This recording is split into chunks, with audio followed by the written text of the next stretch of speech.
yeah, that's right. Anyways, Venom review. There's not really much to say about this movie.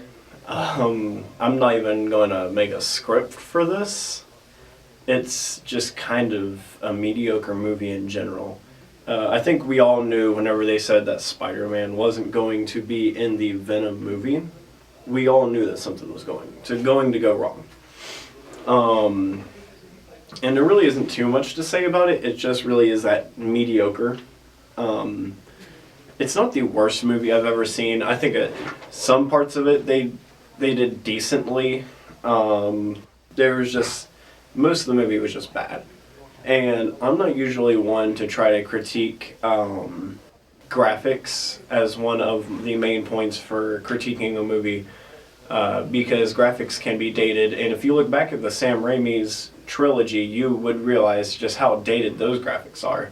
If you watch Spider-Man 1, you see him flinging and he has like no weight to him. But I don't want to use the it's 2018 excuse for why the graphics should be good, but sometimes the graphics really just don't hold up. Sometimes it's kind of like the graphics can be so bad at times that you really don't know what's going on. Look back at the Incredible Hulk movie as to why that doesn't work, and why having so much going on screen that's CGI at once can just really mess with a movie. Especially whenever you go from shots that are completely CGI to normal scenes. So if you look at Venom up next to Eddie Brock, you can tell that they really took their time on making him look good and making him, Venom. But whenever it comes to Riot, everything just kind of goes bad. But I may as well try to make this somewhat organized. So I guess I'll try to go to the good, the bad, and to just kind of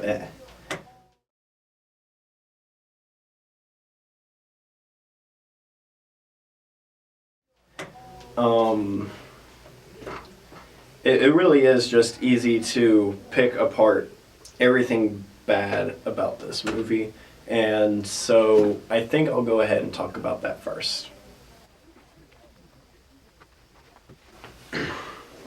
Alright, some of the bad things about the movie. So, I love superhero movies. I live for them, Whenever Infinity War came out, that was one of the only movies to ever make me tear up. Whenever, I can't give spoilers to that movie because people are still going to be like, spoilers, but anyways, the Venom aspect of him being an anti-hero, because he is not purely a villain. He is not just Spider-Man's villain. Venom is an anti-hero. If you read back in the comics, you would realize that Venom thinks that he's doing the right thing, but he, of course, in our eyes, he's doing the wrong thing. And I think that they actually did that pretty well in the movie, except the thing is that you would realize that it's a really bad character arc. If you look at the character arc in the movie Venom, you would realize, hey, something's not right here. And that thing that's not right is the character Venom himself going through this big change.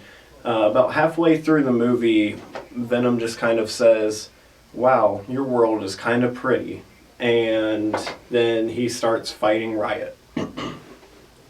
He came here with a bunch of other symbiotes to take over the planet and kill them. And he looks at the world from a skyscraper and he just changes his view. I'm sorry, but that's not how it should be. There should be an actual course and change of the character's emotions and why he is going through that change, not just he looks from a skyscraper and says, well, this is kind of beautiful. Anyways, what else is pretty bad? I guess I would talk about how Tom Hardy's acting is. So it almost feels as if this almost isn't the studio's fault, and it really is just Tom Hardy as an actor. Now, I'm not going to say that I dislike him, but I'm going to say I dislike the way that he tries to be very American. So I know that they said that he is from New York, but he has lived in, San Francisco for a lot of this movie. And so to say that he still has this really rough New York accent, like it just really doesn't carry over and it doesn't portray very well. Also, for some reason, you can always see him in any scene that he's walking down a street or an alley. He like either has his hood up or he's like really hunched over, and it really just doesn't carry the message well throughout the movie about what type of person he is, because he really doesn't have any emotion, or he doesn't really have a personality himself. He's just kind of like, hey, look at me, I'm Eddie Brock, I'm American, I'm a photographer, I take photos, I'm a journalist. It says that you recruit the most vulnerable of us to volunteer for tests that more often than not end up killing people. Eddie. They never got to work out. Thank you very much. And it just really isn't portrayed too well. His acting is just very off, and I feel like it's not the studio's fault. And I think that honestly the studio could have picked somebody better to be Venom, because for multiple reasons. I'm not particularly a fan of Tom Hardy's acting, and another reason being why I think that Venom was always kind of a good villain to Spider-Man, if in case they ever do transfer Venom over to the MCU, is because they were always roughly kind of like, not the same age, but the same character attributes. He is the anti-Peter Parker. He did everything that Peter Parker didn't. And that's kind of along the lines of why Spider-Man 3 worked out a little bit better than I think the people let on, which I will get into later. The pacing is a little off. It's not awful, and I will actually get into why that's good later. Some of the scenes are just bad in general. The way that the writers have kind of set everything up, I think was pretty well done, but whenever you look at the editing and the choreography of it all, it just really doesn't transfer through. And I'm not going to talk about the fight scenes. I'm actually going to talk about the story in general. So if you remember, whenever the main bad guy is talking to a group of kids, and they're all talking to him, and there's a little girl who wants to ask a question, and all the kids make fun of her and tell her to shut up because who knows why. It's a school field trip, and you're supposed to be able to ask questions. And this part of the scene didn't really make a whole lot of sense, but it makes even less sense later in the movie. Whenever you're talking about 5 seconds later, he goes on this big rant. The rant is maybe about 2 minutes long, about how people's ideas shouldn't be silenced. And even though that is his views and everything, you're really building up his character, it is immediately squashed by the bad editing that makes the little girl never be able to ask the question. So here she is, she's asking this big long question, and we never get to see it, and she never gets to ask it in general. It just felt like a really big editing mistake, and I think that what the big problem is that the movie, after all, was rushed. And I know that there are deadlines, and that there's a lot of Marvel fans out there who said that, they're really hoping for it, but at the end of the day, you can kind of look at this one Asian guy's the one Asian guy's. I think at the end of the day, what you really have to look at is Shigeru Miyamoto's view on video games and how we can transfer that over to movies. What he said was, a rushed game is forever bad, but a delayed game is eventually good. And so I think that we can actually transfer this into movies and say, if we took longer on the Venom movie, everything would have looked better, and now it will never be at its full potential. There's really not much else to be said bad about the movie other than just, the kind of like wooden acting. There isn't a whole lot of, I don't know, it feels like a lot of wasted potential. The movie's kind of shot with no personality. Everything's just kind of bland, and I don't know, it just doesn't transfer very well to me as a movie watcher. We were supposed to look at these angles and be like, oh, well, that's a really cool scene, but not a whole lot of scenes did that for me. So now we're gonna get to the good stuff.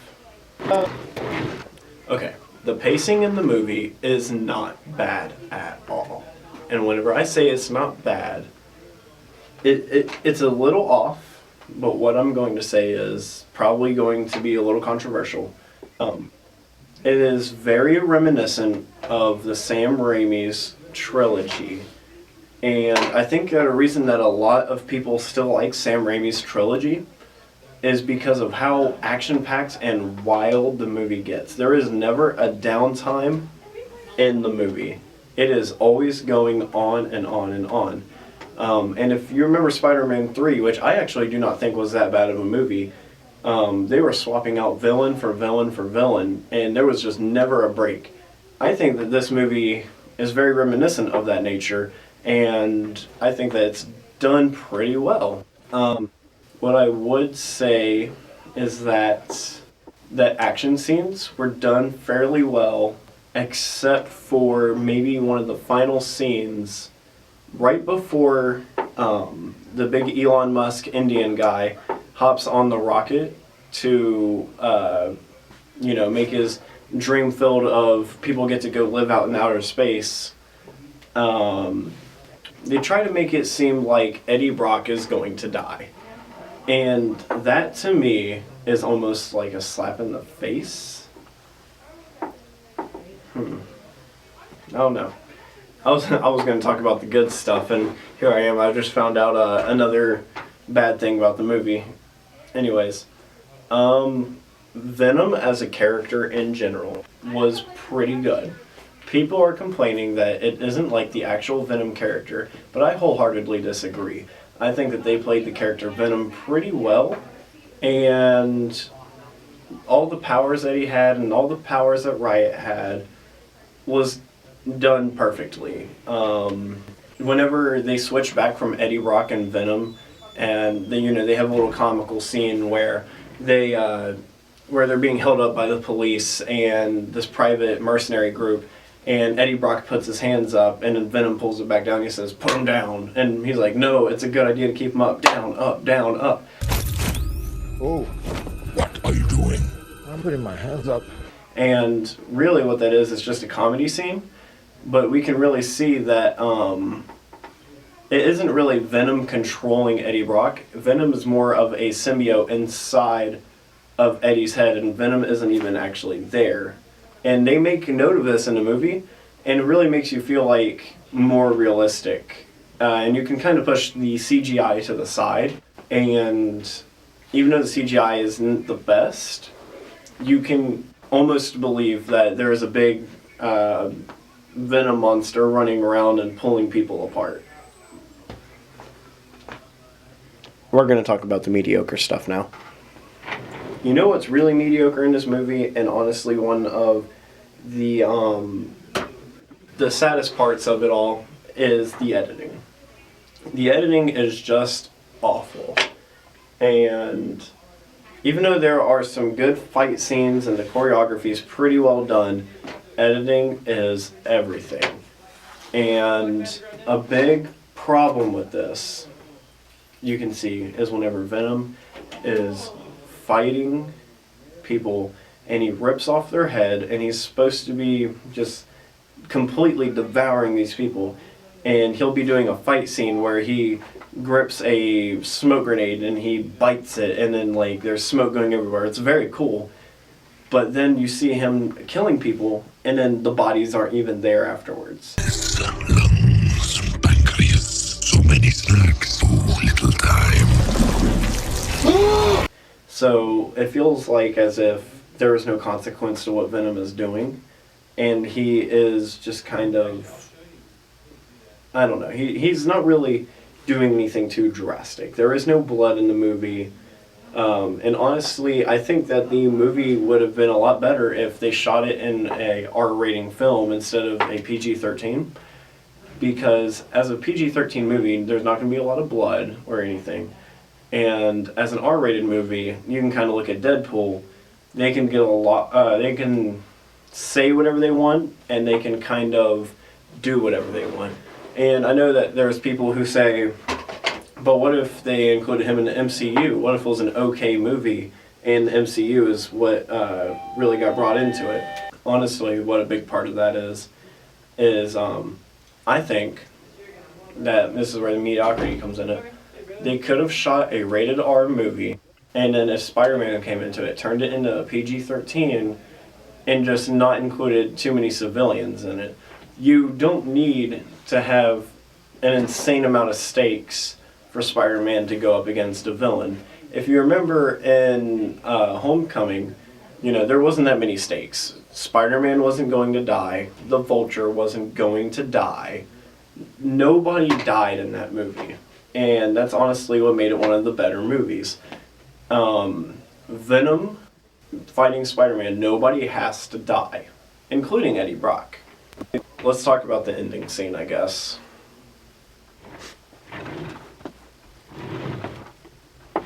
Ending scene. Why did I do this? The ending scene has Eddie Brock going to the penitentiary, the solitary confinement, to go do a report on Cletus Cassidy. And I thought that was done pretty well. Cletus Cassidy being in the universe was done pretty well. I'm glad that there wasn't too much focus on it. Carnage being in the series is just a little bit too much for right now. But I think that they did it very well because they can make it last 2 or 3 movies longer before he really has to come out and do something about it. And I think they played it off pretty well. And now we're going to talk about the only thing that really matters in any of these Marvel movies. That's right. You heard it. The one and only, the Stan Lee cameo. The Stan Lee cameo is pretty well done. It was more comical than anything. It was kind of like a fourth wall break. It was like a 3.5 wall break. So Stan Lee is walking his dog, and you see Venom inside of Eddie Brock's body, and he's talking to Eddie Brock nearing the end of the movie, and he's looking down at Stan Lee's dog, and he's like, that looks tasty. And then Stan Lee says something to Eddie Brock, and then Venom's like, who's that guy? And Eddie Brock is like, oh, don't even mind it. And it was quick. It was a 1, 2, 3. We get the punchline. We get to say, hey, it's Stan Lee. And really, that's just what everybody looks for in a Stan Lee cameo. Anyways, thanks for sticking around for my crappy review. I had a lot more to say than this, but I didn't write a script because I'm lazy. This is Useless Debacle, and this has been your useless review. Like, comment, subscribe, and all that good stuff if you really want to. For more videos like this. You all have a great rest of your day.